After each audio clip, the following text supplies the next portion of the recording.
નમસ્કાર વિદ્યાર્થી મિત્રો, આજે આપણે એક નવું ચેપ્ટર નંબર 10 ગુરુત્વાકર્ષણ બળ, ગુરુત્વાકર્ષણ એનું લેક્ચર નંબર 1। સૌ પ્રથમ તો મિત્રો આપણે ગુરુત્વાકર્ષણ બળ કોને કહેવું એની વાત કરીશું। તો વિશ્વમાં ઘણા બધા પદાર્થો રહેલા છે અને દરેક પદાર્થ એક ગુણધર્મ ધરાવે છે કે દરેક પદાર્થને કોઈ નિશ્ચિત દળ રહેલું હોય છે ને દળ ધરાવતો દરેક પદાર્થ બીજા પદાર્થને પોતાની તરફ આકર્ષે છે। દળ ધરાવતો કોઈ પણ પદાર્થ બીજા પદાર્થને પોતાની તરફ આકર્ષે છે। તો એની પહેલા તો વ્યાખ્યા જોઈએ।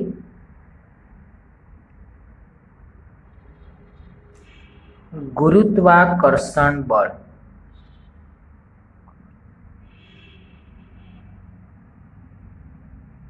કોને કહેવું? તો વિશ્વમાં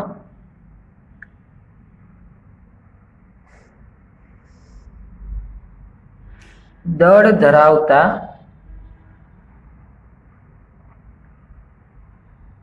બે પદાર્થો, કોઈ પણ બે પદાર્થ લઈ લો, એ બે પદાર્થો એકબીજાને આકર્ષે છે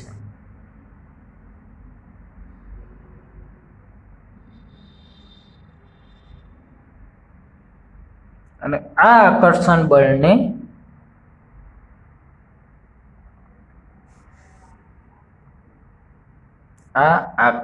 બળને ગુરુત્વાકર્ષણ બળ કહે છે।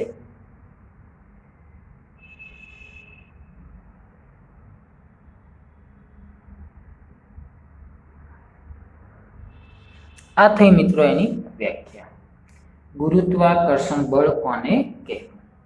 હવે એવી કેટલીક કુદરતી ઘટનાઓ છે જે આ બળને કારણે અસ્તિત્વમાં છે અને જે ખૂબ જ અગત્યની છે। આ બળ વિના એ ઘટનાઓ ન બને અને એ ઘટના ન બને તો જે આખું બ્રહ્માંડ છે એ ખોરવાઈ જાય। તો એવી કેટલીક કુદરતી ઘટનાઓ જેમાં ગુરુત્વાકર્ષણ બળ જવાબદાર છે। ગુરુત્વાકર્ષણ બળ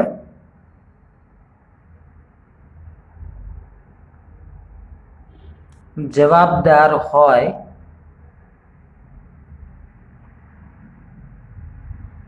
તેવી કુદરતી ઘટનાઓ।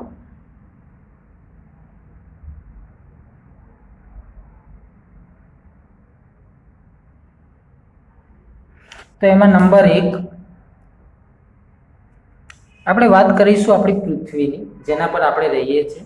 તો પૃથ્વી અવકાશમાં પોતાની ધરી પર જે ધરી ભ્રમણ કરે છે, એ ધરી ભ્રમણ કરે છે મતલબ ફરે છે, અને કોઈ પણ વસ્તુ ફરતી હોય ને એની ઉપર આપણે છે તો આપણે પડી જવા જોઈએ। પૃથ્વી ફરે છે 24 કલાક, તો આપણે કેમ પડી જતા નથી? તો એના માટે જવાબદાર છે ગુરુત્વાકર્ષણ બળ। એટલે કે પૃથ્વી અવકાશમાં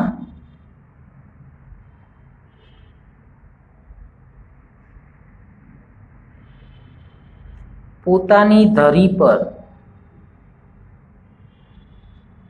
ને તમે સમાજ વિદ્યામાં ભણેલા હશો, પોતાની ધરી પર જે ફરે છે એને શું કહેવાય? પરિભ્રમણ। અને પોતાની ધરી પર ફરે છે છતાં આપણે પડી જતા નથી। આપણે પૃથ્વીની સપાટી પર છીએ અને પૃથ્વી ફરે છે તો પણ આપણે પડી જતા નથી, બરાબર? આપણે જકડાયેલા રહીએ છીએ જમીન સાથે। તો જકડાવવા માટે કયું બળ જવાબદાર છે? ગુરુત્વાકર્ષણ બળ। નંબર 2, ચંદ્ર પૃથ્વીની આસપાસ જે પરિક્રમણ કરે છે એમાં પણ ગુરુત્વાકર્ષણ બળ જવાબદાર છે। પૃથ્વી એ ચંદ્રને પોતાની તરફ ખેંચેલો રાખે છે। જો બંને વચ્ચે ગુરુત્વાકર્ષણ બળનું અસ્તિત્વ ન હોય તો ચંદ્ર અવકાશમાં ક્યાંક દૂર ભાગી જાય, બરાબર? પરંતુ ગુરુત્વાકર્ષણ બળને કારણે ચંદ્ર એ પૃથ્વી સાથે ખેંચાયેલો રહે છે, દૂર ભાગી જતો નથી। એટલે ચંદ્ર પૃથ્વીની આસપાસ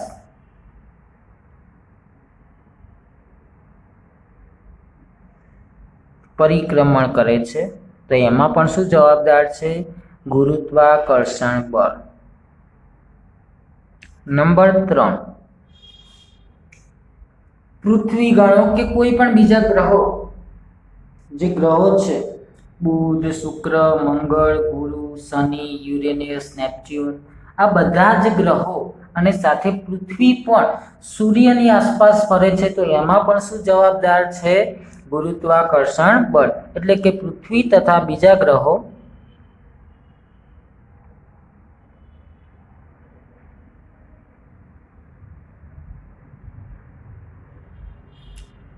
સૂર્યની આસપાસ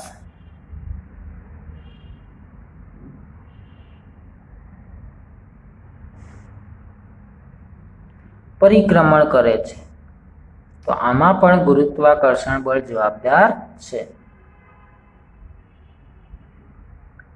નંબર 4, તમે કોઈ પણ ઝાડ નીચે બેઠા હોય અને ફળ તૂટે તો ક્યારેય ઉપર જતું નથી, ક્યાં પડે છે? જમીન પર પડે છે. તો એના સાથે પણ કયું બળ જોડાયેલું છે? ગુરુત્વાકર્ષણ બળ. ઝાડ પરથી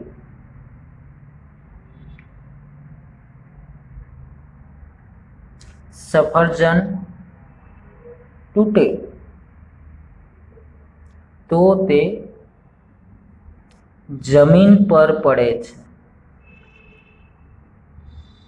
તો આમાં પણ ગુરુત્વાકર્ષણ બળ જોડાયેલું છે.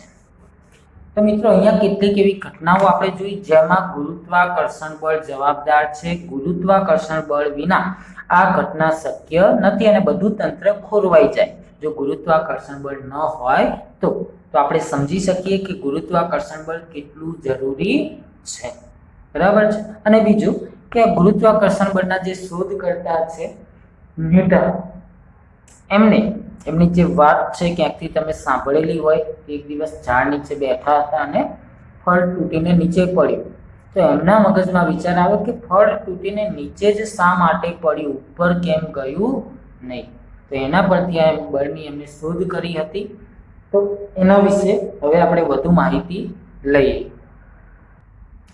તો સૌપ્રથમ આપણે એક વસ્તુ સમજીએ, જે તમારી પ્રવૃત્તિ એક આપેલી છે 10.1 કે જેમાં એક દોરી સાથે એક પથ્થરને બાંધી અને તમારે ગોળ ફેરવવાનો છે અને એની ગતિની દિશા જુઓ તો કેવી હશે? વર્તુળાકાર હશે. બરાબર. પછી તમારે હાથમાંથી એ દોરીને છોડી દેવાની છે. એટલે તમે જોશો કે પથ્થરની ગતિ કોઈ એક સીધા માર્ગ ઉપર થતી હશે. પછી પથ્થર ગોળ ફરતો નથી દોરી છોડી દીધા પછી. જ્યાં સુધી દોરીને તમે પકડી લી છે ત્યાં સુધી એ વર્તુળાકાર પથ પર ગતિ કરતો હોય છે. એનું કારણ શું? તો તેનું કારણ છે તેના ઉપર, એના કેન્દ્ર ઉપર લાગતું બળ છે, જે આપણા હાથ વડે દોરી મારફતે પથ્થર પર લાગે છે. આપણે સમજીએ મિત્રો કે આ કોઈ દોરી છે જેને તમે અહીંથી હાથ વડે પકડેલી છે. અહીંયા આગળ તમે પથ્થર બાંધ્યો છે. હવે તમે જ્યારે આ દોરીને ગોળ ફેરવો છો એટલે પથ્થર આવા કોઈ વર્તુળાકાર માર્ગે ગોળ ગોળ ફરતો હશે. બરાબર. પ્રવૃત્તિ ફક્ત સમજવા પૂરતી જ છે. આ માર્ગે પથ્થર ફરતો હશે તો પથ્થર જ્યારે આ માર્ગે ફરી રહ્યો છે ત્યારે પથ્થર પર કયું બળ લાગે છે? અહીંથી તમારા હાથ વડે દોરી પર બળ લાગે છે, દોરી વડે પથ્થર પર બળ લાગે છે. એ બળને કારણે ગોળ ફરે છે. દોરીને તમે હાથમાંથી જેવી છોડી દેશો એટલે દોરી પર લાગતું બળ શૂન્ય થઈ જશે, માટે પથ્થર પર લાગતું બળ શૂન્ય થઈ જશે.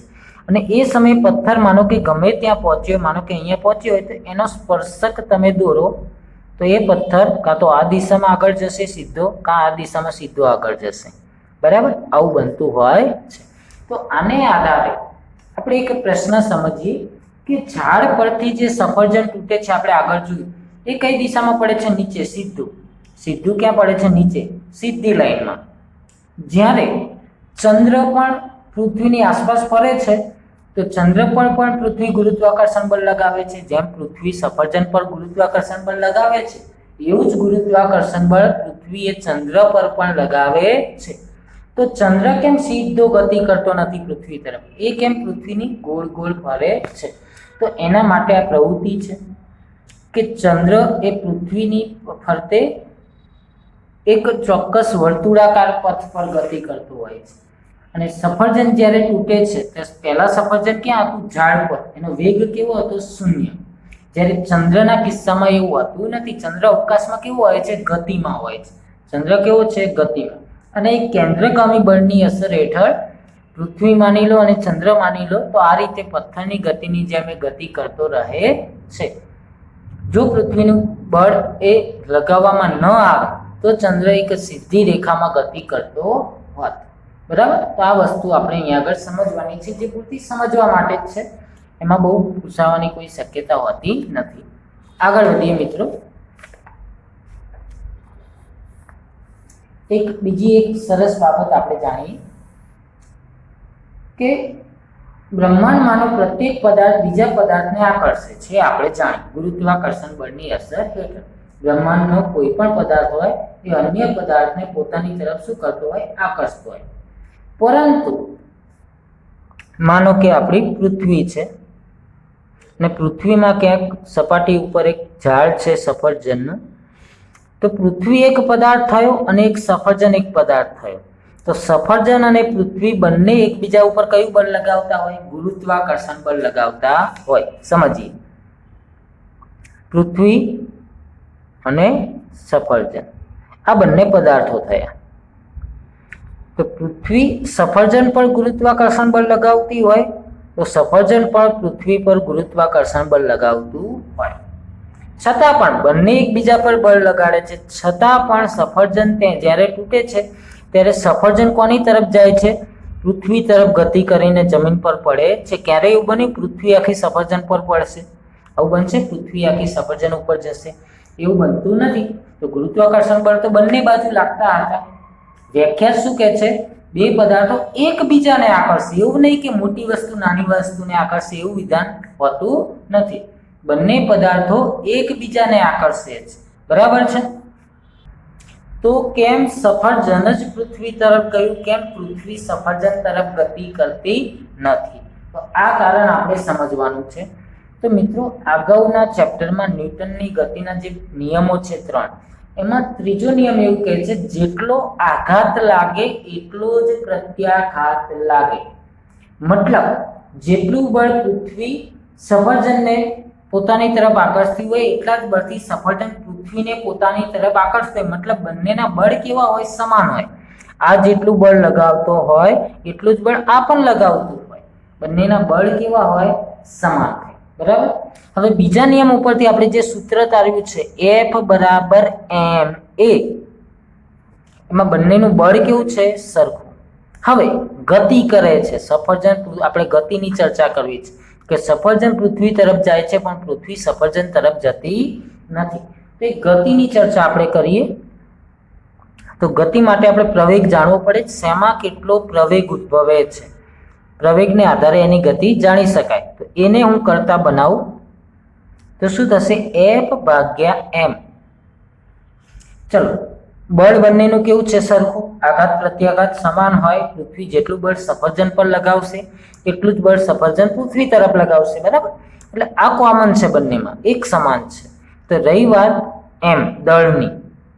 દળ ક્યાં છે? ભાગાકારમાં. હવે ભાગાકારમાં જેટલી મોટી સંખ્યા એટલો જવાબ નાનો, ભાગાકારમાં જેટલી નાની સંખ્યા એટલો ભાગાકારનો જવાબ મોટો આવે. એ આપણે જાણીએ છીએ. બરાબર છે? ચલો, જ્યારે સફરજનના કિસ્સામાં વિચાર કરીએ તો સફરજનનું દળ કેવું હોય? ઓછું. સફરજનનું દળ ઓછું હોય. દળ ઓછું હશે તો પ્રવેગ કેવો ઉદ્ભવશે? વધુ. દળ ઓછું, ભાગાકારમાં નાની સંખ્યા આવશે તો જવાબ કેવો આવશે? મોટો. માટે પ્રવેગ કેવો? વધુ. મતલબ સફરજનમાં વધુ પ્રવેગ ઉદ્ભવશે, એની ગતિ વધુ હશે. હવે પૃથ્વીના સંદર્ભમાં વિચારીએ. પૃથ્વીનું દળ કેવું હશે? વધુ હશે. દેખીતું છે સફરજન કરતાં પૃથ્વી અનેક ગણી મોટી છે માટે એનું દળ કેવું હશે? વધુ. દળ વધુ મતલબ એમની કિંમત મોટી. એમની કિંમત ભાગાકારમાં મોટી હોય તો જવાબ કેવો મળે? નાનો મળે. મતલબ પ્રવેગ કેવો? ઓછો. પ્રવેગ ઓછો. મતલબ પૃથ્વીમાં કેવો પ્રવેગ ઉદ્ભવે છે? ઓછો, નાનો. બરાબર? એટલે કે પૃથ્વીમાં જે પ્રવેગ ઉદ્ભવે છે ખૂબ જ ઓછો હોય છે, જ્યારે સફરજનમાં ઉદ્ભવતો પ્રવેગ કેવો હોય છે? મોટો હોય છે, બરાબર.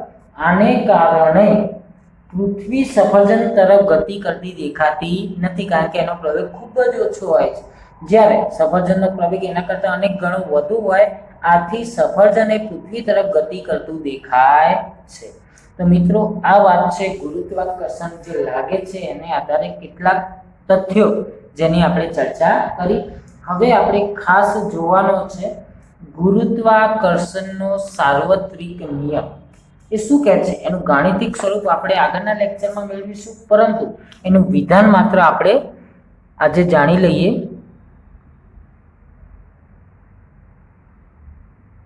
ગુરુત્વાકર્ષણનો સાર્વત્રિક નિયમ.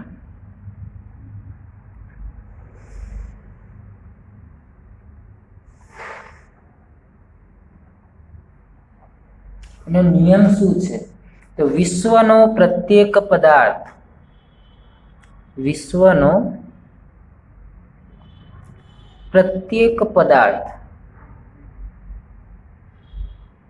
બીજા પદાર્થને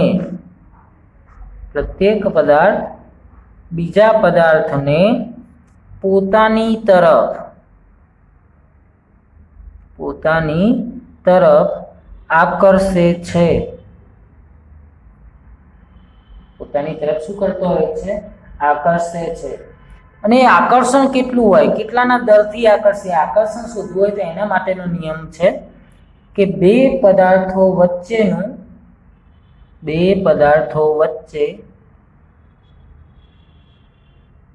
લાગતું આ આકર્ષણ બળ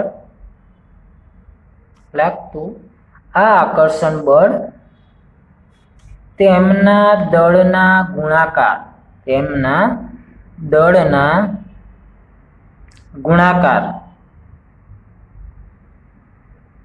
ના સમપ્રમાણમાં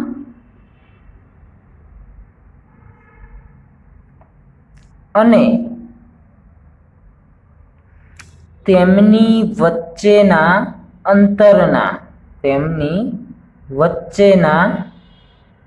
અંતરના વર્ગના અંતરનો શું કરવાનો? વર્ગ. એ વર્ગના વ્યસ્ત પ્રમાણમાં હોય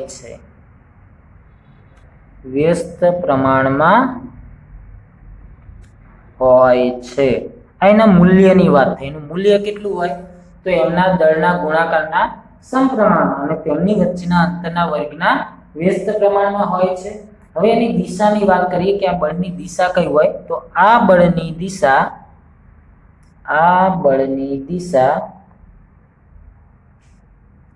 બંને પદાર્થોને જોડતી રેખા. બંને પદાર્થોને તમે એકબીજા સાથે લાઈન દોરીને જોડો તો એ રેખાની દિશામાં હોય છે, જોડતી રેખાની દિશામાં હોય છે. તો વિધાન ખાસ ધ્યાન રાખી લો. બે જ વસ્તુ આમાં ખાસ યાદ રાખવાની છે. કેટલું હોય? તો એમના દળના ગુણાકારના સમપ્રમાણમાં. કોના? દળના ગુણાકારના સમપ્રમાણમાં. અને એમની વચ્ચે જે અંતર છે એના વર્ગના વ્યસ્ત પ્રમાણમાં. બરાબર છે. હવે આપણે આ નિયમનું ગાણિતિક સ્વરૂપ આગળના લેક્ચરમાં મેળવીશું. ત્યાં સુધી ફક્ત તમારે આ નિયમ તૈયાર કરી દેવાનો છે, જેથી તમને વધુ ખ્યાલ આવે. ખૂબ જ આઈએમપી પ્રશ્ન છે. એના સિવાય આપણે જે પ્રશ્ન આગળ જોયો, ગુરુત્વાકર્ષણ બળ એટલે શું અને ગુરુત્વાકર્ષણ બળ જવાબદાર હોય તેવી કુદરતી ઘટનાઓ. બરાબર છે. આગળની ચર્ચા આપણે અગાઉના લેક્ચરમાં કરીશું. જય હિન્દ.